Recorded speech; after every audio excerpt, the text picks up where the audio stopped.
Hello student. तो जैसा कि आपने पहले फैराडे फर्स्ट लॉ की वीडियो देखी होगी, तो अभी ये फैराडे सेकंड लॉ है जो आपका सेकंड पार्ट रहेगा। ठीक है, Faraday second law of electrolysis. अब इस Faraday second law of electrolysis की सबसे पहले हम डेफिनेशन पढ़ते हैं बेटा। Definition in the sense, if the same amount of electricity is passed through different electrolytes, मतलब आपका अमाउंट ऑफ इलेक्ट्रिसिटी का मतलब है बेटा करंट आपका सेम पास हो रहा है किसके अंदर से, डिफरेंट इलेक्ट्रोलाइट के अंदर से।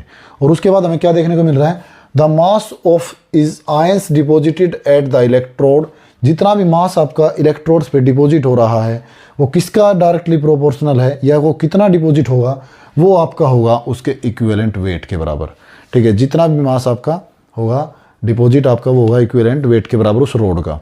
अब जैसे कि हम इस डायग्राम के अनुसार समझते हैं भाई, डायग्राम में मैंने आपके यहाँ पे दो बीकर लिए हैं। जैसे कि पहले बीकर में मैंने यहाँ पे लिया आपका जिंक सल्फेट और दूसरे बीकर में लिया बेटा मैंने आपका यहाँ पे कॉपर सल्फेट। ठीक है, और ये जो रोड्स हैं ये भी आपकी कॉपर की रहेगी और ये रोड आपकी रहेगी जिंक की रोड। क्लियर, जिंक का सॉल्यूशन है तो जिंक की ही रोड रहेगी दोनों, और कॉपर सल्फेट का सॉल्यूशन है तो रोड रहेगी कॉपर की। इन दोनों इलेक्ट्रोलाइटिक सेल्स को मैंने आपका सीरीज में वायर से कनेक्ट किया बेटा। ठीक है, और एक यहाँ पर आपकी बैटरी लगाई है और यहाँ पर आपका एनोड से कनेक्ट किया गया है और ये आपका मैंने कैथोड से कनेक्ट किया बेटा। ठीक है, अब इस डायग्राम के अनुसार एक बार डेफिनेशन को दोबारा देखें। डेफिनेशन क्या कह रही है, the same amount of electricity is pass through different electrolytes.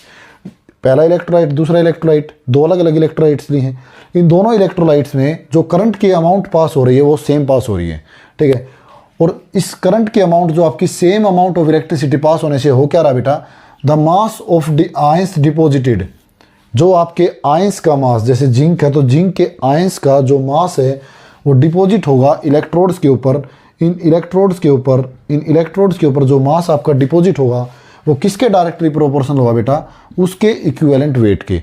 अब जैसे जिंक आयंस का अगर मास डिपॉजिट होगा तो वो जिंक के मास का कितना डिपॉजिट होगा, जितना जिंक का आपका इक्विवेलेंट वेट होगा। क्लियर, अब हम फार्मूले के अकॉर्डिंग समझते हैं कि इसका क्या फार्मूला आता है।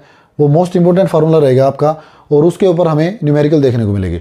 जैसे कि हमने फैराडे फर्स्ट लॉ में पढ़ा था बेटा, फैराडे फर्स्ट लॉ में क्या पढ़ा था हमने, mass is equal to Z into में क्यू, यही पढ़ा था फार्मूला। क्लियर, अब mass is equal to Z into Q, Z क्या था बेटा आपका, equivalent weight divide by Faraday constant. ठीक है, क्या मैं यहाँ पर मास नंबर 1 की बात कर रहा हूँ, जैसे मैं फर्स्ट वाले बीकर की बात कर रहा हूँ, क्या मैं m1 लिख दूँ। ठीक है, इक्विवेलेंट वेट भी आप m1 का लिख सकते हो और q आपका 1। क्लियर, इसका नाम दे दो बेटा इक्वेशन नंबर 1। क्लियर, अब सेकंड मैंने क्या ले रहा हूँ, कॉपर सल्फेट का, तो क्या मैं कॉपर सल्फेट का मास ले सकता हूँ, is equal to equivalent weight of copper divide by Faraday constant, और आपका जो Q1 है अब की बार यहाँ पे मैं Q2 ले सकता हूँ। ठीक है, जैसे कि आपने डेफिनेशन में पढ़ा बेटा Q1 is equal to Q2, ये तो बराबर है, तो इसको मैं आपका क्या कर सकता हूँ, नेगलेक्ट कर सकता हूँ। अब आप क्या करेंगे, ये इक्वेशन नंबर 1 और ये इक्वेशन नंबर 2, इन दोनों इक्वेशन को बेटा आप क्या करेंगे, divide, equation number 1 divide by equation number 2, और हमारे पास एक नया फार्मूला जनरेट हो आएगा।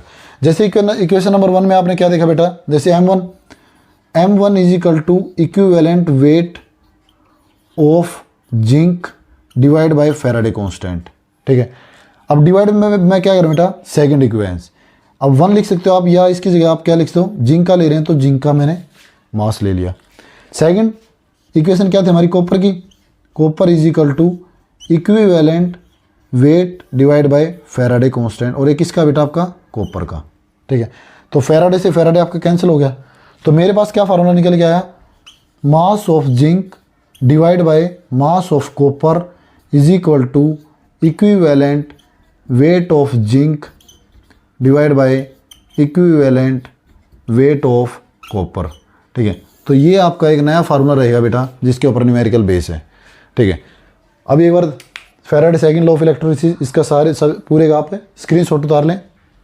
ठीक है, अब इस